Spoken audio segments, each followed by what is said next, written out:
Hey there YouTube, welcome back to the channel. So I just wanted to make a little video talking about some takeaways that I had from the recent interview that Nat Turner did on Sports Cards Live. It's been a couple of days since this was done over the weekend on Saturday, and a number of folks I think ended up checking it out. And there is a good summary that I'm going to direct you to that covers a lot of the big salient points, but I wanted to touch on and kind of expand upon a few of the takeaways that I had from it. It wasn't really a breaking news kind of thing, and I'll get into that once I talk about the interview some more, but I did think there were some things that I thought were worth fleshing out a little bit more, and then obviously, if you've ever been on the channel before, if not, welcome. Usually I'll do some deep dive videos on stuff like this or breaking news or whatever the case is. This didn't really qualify as breaking news to me. It was, I do tend to watch a lot more interviews and podcasts than a lot of folks do. So the end result is I have heard Nat Turner interviews in the last couple of months where he's talked about a lot of the exact same things. So it was re-emphasizing certain pieces, expanding on some others, and just confirming some things that we kind of thought. But I'll get to that in a second.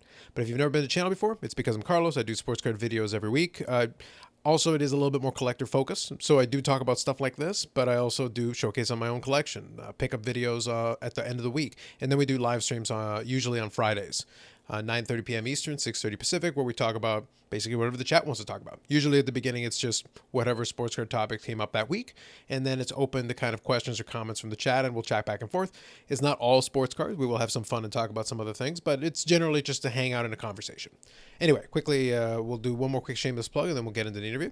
Second thing I want to emphasize is that in addition to the YouTube channel itself, I also do archive a lot of those live streams if you don't want to check them out on the YouTube channel. It is the best experience, but if you don't want to check that out, I do have them in podcast form. So you can just look up Because I'm Carlos, see the logo there with me pointing up in the air.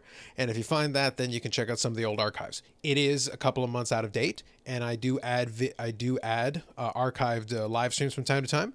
They do tend to be longer because the live streams have been longer historically. So this is sometimes a better, more digestible format if you don't mind some of the information being out of date.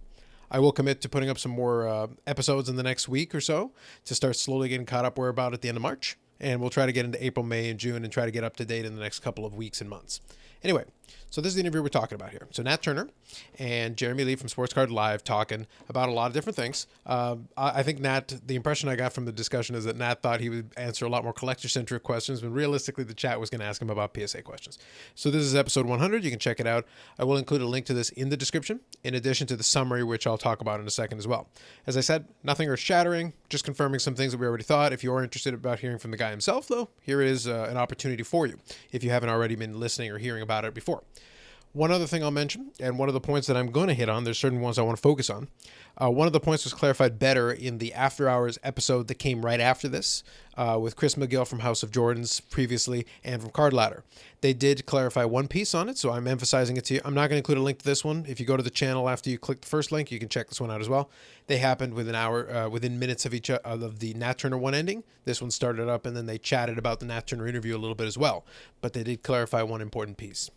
So last thing I want to put in the second link that I will shout out here is from the Card Porn Instagram page. And this is, they did a summary of this interview. That's why I'm not going to hit on every single point, because they actually did a pretty good job hitting the synopsis, giving you bullet points on a lot of different things here.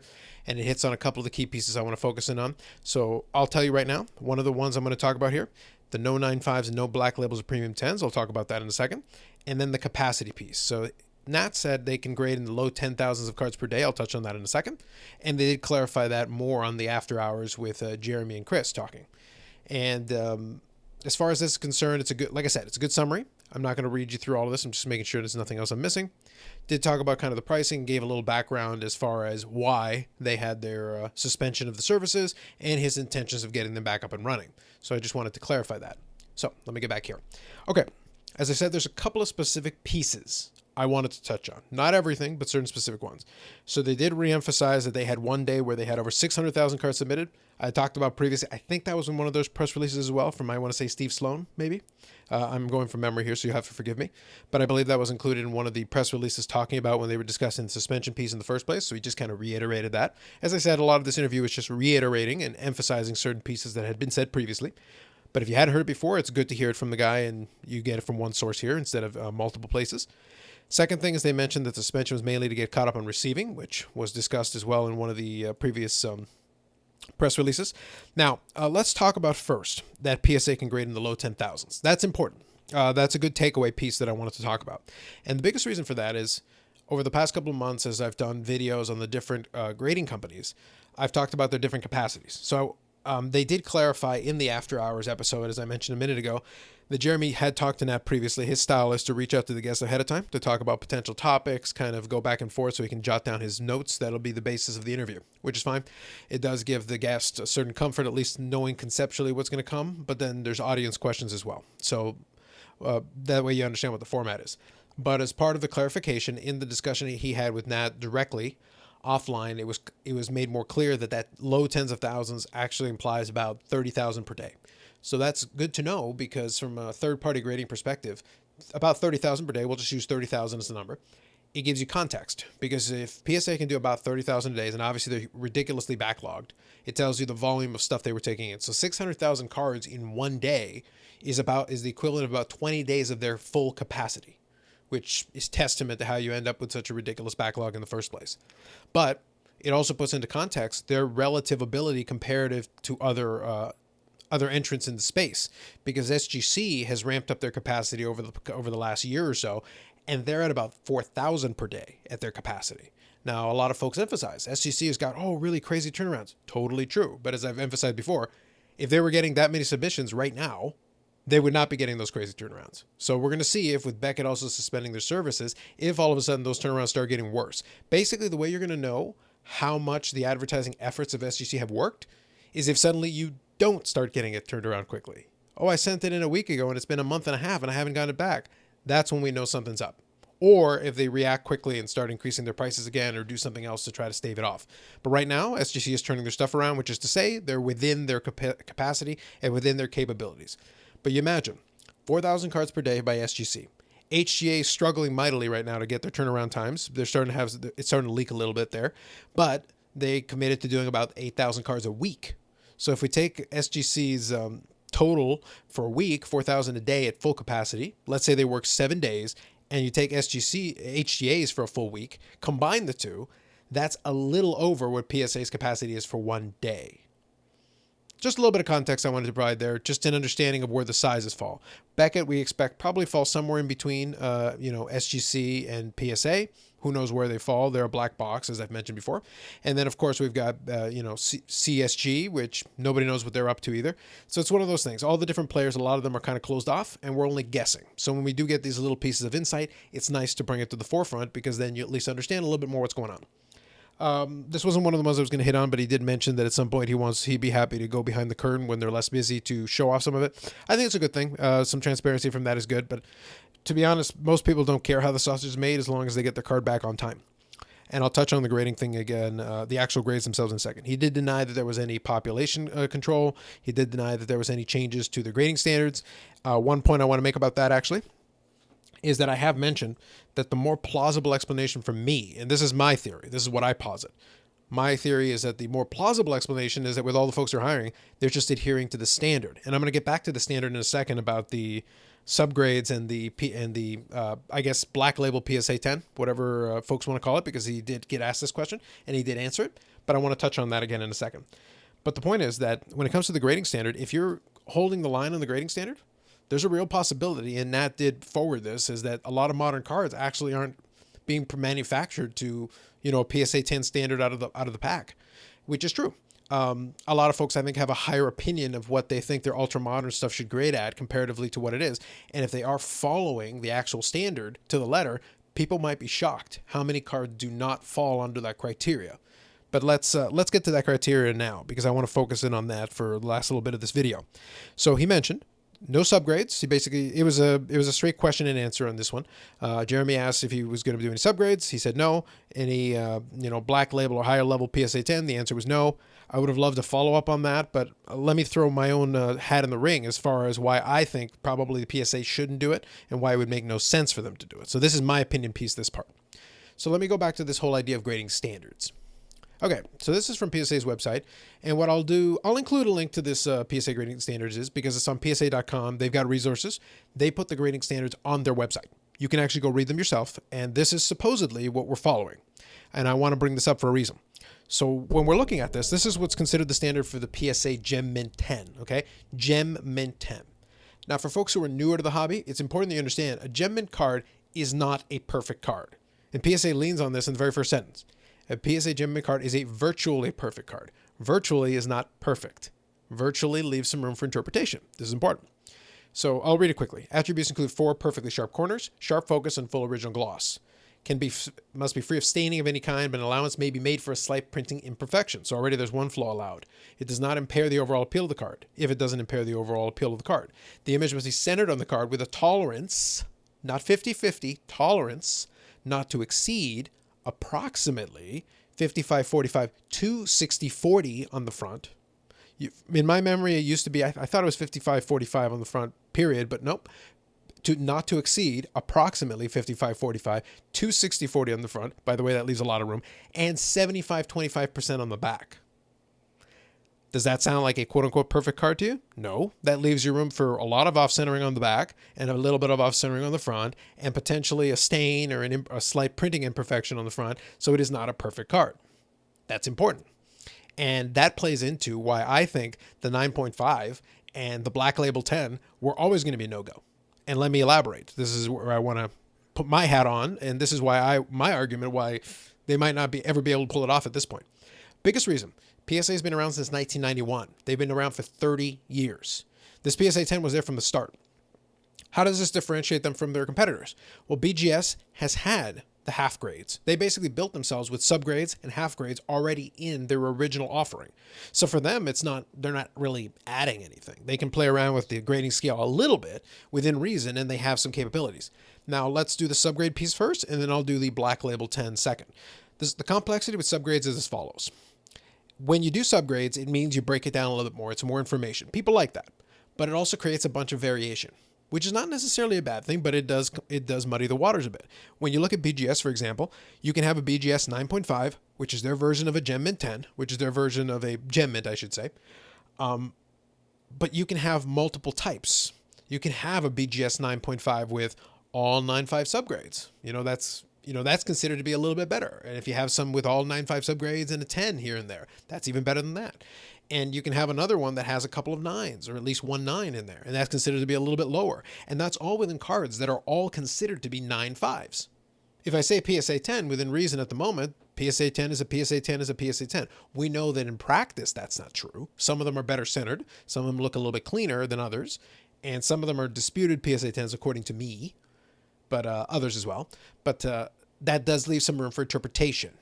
Those tolerances that I mentioned to you that are right on PSA's grading standards, I'm not making them up. Those tolerances allow some room for variation within the PSA 10 standard. And again, as long as they're following the standard, you can complain about it, but you don't have a leg to stand on because they could theoretically just point you back to the standard and go, your card didn't meet the standard. And there's a little bit of room in here for your card to meet the standard, but if it doesn't, it doesn't. The point is, because you've got this variation here, it's not as tight. It means you're adding subgrades into it muddies the waters because now all of a sudden you do have that pecking order. You do have better and worse 9.5s, using the Beckett example. SGC, similarly, already had more grading levels originally. If you go back to SGC when they were doing the 100-point scale, they didn't actually have 100 different levels. They had different levels, but theirs, if memory serves me, you'll have to correct me if I'm wrong on this one, but I believe their version of the 98, when they were doing the 100-point scale, their version of the 98 was considered the equivalent of a quote-unquote 10, and then there was also an SGC 100, which was considered better than that. So they already had room. So when they switched over to the 10-point scale to match what PSA and other ones have done, they got rid of the 100-point scale, but then they had a little in-between period when you were able to have a 100-point scale with a 10-point scale, and then eventually just dropped the 100-point scale entirely, made the 10-point scale bigger. But even though you had been around a long time, like SGC has, you weaned people off of it. You had that intermediary period where you had both numbers on the front of the card, and then eventually dropped the 100-point scale. But the 100-point scale always left room for something that was higher than their quote-unquote Gem Mint equivalent. PSA doesn't have that. So for subgrades, their first problem would be creating that confusion in the market, because all of a sudden it's like, oh, well, is your card not good enough? Why didn't you submit your 9 or 9.5 in this case with subgrades to see if it would bump up to a 10? Why didn't you do that? There would always be that question. So that's the problem with having the subgrades first, and then having the 9.5 falls into the same problem. The problem being that you've already established a 1 to 10 scale. Putting subgrades in between 7, 7.5, and 8, or 6, 6.5, and 7, stuff like that, that's actually easier to do for PSA at this point because you're operating in between. The idea here that a lot of folks throw out there is that, oh, well, you got a PSA 9, you got a PSA 10, there's this room in between. Yes, you're totally 100% right. But the 10 already left some room in there. So I gave you here what the PSA 10 was, but let's go back to the PSA 9 for just a moment. So here's a PSA 9. PSA 9 is a mint card, which if you're old school collector, mint used to be the highest level before Gem Mint came into existence. Gem Mint didn't exist until 1991. But anyway, so it's a superb condition card that exhibits only one of the following minor flaws. A very slight wax stain in the reverse, minor printing imperfection or slightly off-white borders. Centering must be approximately 60-40 to 65-35. So their higher end of their tolerance here is, their higher end of their tolerance that they'll allow is equivalent to what the PSA 10 cuts off, are 65-35 or better on the front, and 90-10 or better on the reverse. So there's a lot of room there. The back could be almost completely, it's bordering on miscut, and you could still get a PSA 9 by the standard. So it's actually a lot of room here between, this level and then the level directly above it. But if we go back to that PSA 10 example, if we forget about the staining piece, we do just the tolerance here. So you could have a 60-40 that covers a PSA 10, and you could have a 60-40 that is still a PSA 9. Because there's something else. There's a slight imperfection somewhere else that falls in between. Well, the problem is because they're already so close and it is already so subjective, you would have to put what you'd really have to do, in all honesty, and this is just my opinion, and this is the same reason now I'm going to incorporate that black label PSA 10 where this creates a problem. Say you want to introduce a PSA 9, 5. What you need to do, though, is you need to have it be better than this, but worse than this, but the difference between the two is very slight. If you were going to try to do this, this is again my opinion, if you were going to try to do this, probably the simplest way to do this would be to turn this definition right here into the definition of the 9.5 and then make the definition of a 10, remove the slight tolerance for a slight printing imperfection, and bring the centering tolerance to 50-50 on the front. Basically doing what Beckett kind of did with the subgrades, basically making a better 10, basically elevating the requirement to hit a 10. So instead of making a black label 10, you would just make a 10 harder by definition. Now that creates a new problem. So what it would do is it would allow you to suddenly have a 9.5, but the 9.5 would now be equivalent to what the standard was for the old 10. And hopefully you can see where the problem suddenly comes into play here. Because if you wanted to create a better 10, now all of a sudden you got a bunch of 10s that are in the old label that may or may not qualify for this new standard. And you've just pissed a bunch of people off. You've got folks that have 10s that are like, I'm not going to resubmit my card. My card was a 10. I got a 10, fair and square. I sent it in, or I bought a 10. Why should I have to submit it in? Well, we don't know if it's a 10 by the new standard or by the old standard. So you create this weird middle ground. Even to get the 9.5 in there, you have to come up with that middle ground between this and this, like I said. The simplest way to do that would be to turn this into the 9.5 and then come up with, and then remove all the qualifiers and make it a 10 is a 10. Well, the 10 would be harder to come by. The problem is all those 10s that already exist. There are cards that have tens of thousands of PSA 10s. If I elevate the standard to make it a 50-50 centering in the front, a bunch of those suddenly go away. They're not 10s anymore. A bunch of high dollar cards in the hobby. I've talked in the past on this channel about the Wayne Gretzky PSA 10s. The two of them. The two of them have come up for auction in the last couple of months. I don't think either one of them are 10 by this standard. Imagine if you made the standard harder. Both of them would get bumped down to a 9 or worse. Now there are no PSA 10s in 79 O-Pee-Chee Gretzky's. But you create that weird middle ground. That's why, that's why, on all honesty, I wish there had been a follow-up question. But the truth is, in my opinion, I could 100% see PSA's justification going, it would be nice to do, it's too late. We've already got a 30-year track record with basically this standard. If we started playing around with it, mucking around with it now, a 10 from a year ago would be different than a 10 from a year from now, and so on and so forth all the way down the chain. And it would suddenly invalidate a whole bunch of other things. So it's not like creating a black label. The idea is create a black label 10. Well, you're still the same problem. You got a bunch of folks that have 10s that are like, so is your 10 good enough to become a black label 10? The question would always have to be asked because you don't know. It's like, oh, well, if you had subgrades, well, remember what I said a moment ago about subgrades? You guys are struggling already. And I'm saying you guys in general, the hobby. We're struggling with comps anyway. Comps are tricky. They're nebulous. BGS has always had that problem because if I say, what's the comp on a 9.5? What kind of 9.5? What subgrades are there? All of this creates additional complication. What if I'm looking for a certain set of subgrades? Oh, are you looking for a 9.5? Yeah, but I'm looking for a 9.5 with these subgrades. I need the subgrades to be at least all 9.5s, or I need it to be this, or I need it to be that, or I want to have a 10 in at least one of the categories, et cetera, et cetera, et cetera. You fractionalize, sorry, wrong word. Fragment. I've been thinking about fractionalized shares for the last couple of videos, but you basically fracture the market and fragment it into all these little subcategories. You complicate comps, you complicate resale value, you make it a situation where people don't know what is what. You've got folks that have paid good money for a quote unquote PSA 10 that might be a 10 under the new standard. Maybe it's not, maybe it is, maybe it isn't. So do they resubmit? Well, from a PSA standpoint, you'd make a lot of money. But at the same time, you'd also alienate a bunch of people that are paying good money who maybe didn't know any better, maybe just took the label at face value, and based on the new standard, that thing should be a 9 or worse. Like I said, at the end of the day, it's up to them what they do, but I totally understand why it would be exceedingly complicated for them, to the point that Nat basically dismissed it out of hand. There was no follow-up, admittedly, in the interview, but the point is that I could very much see the justification from their perspective being like, the amount of headache that it would give us just to even try to do it 30 years on now to try to reinvent the wheel. Their competitors had one advantage in this category, and that is they already had established previously the half grades, and they had already established previously the possibility of something that exceeded a gem mint grade. The fact that that was already in place, and HGA and those ones that come after that do half grades and the quote unquote higher level 10 or whatever, if you're starting with that, it's easier for you to do. But if you're the one with a 30-year track record where you've already got a scale and definitions, people would, you think people complain about stuff now. They would cry bloody murder if you went and changed the definition of what a 10 is considered mid-flight and then told everybody, well, now we're using the new standard. Remember, it is published. So if this changes, somebody can go back to one of these and then say, hey, wait a minute, you guys said it was this before and now it says this. The internet doesn't forget. But if you publish it, you pretty much have to stick to it. So this, what you see on the screen, is what a PSA 10 is as of 2021. If it changes, we can refer back to it. But this is what it is today. So to make a 9.5 or to make a black label 10, you would have to do something about what's on the screen right now, whatever that is. I just wanted to present that to you. That's why I say sometimes it's fun to dig a little deeper inside of some of the things, because a lot of the stuff is going to be pretty straightforward, a lot of nebulous things that are going to be discussed. But the interview was a great launching off point to talk about some other aspects of it. So anyway, I think that's it. I've rambled on for long enough.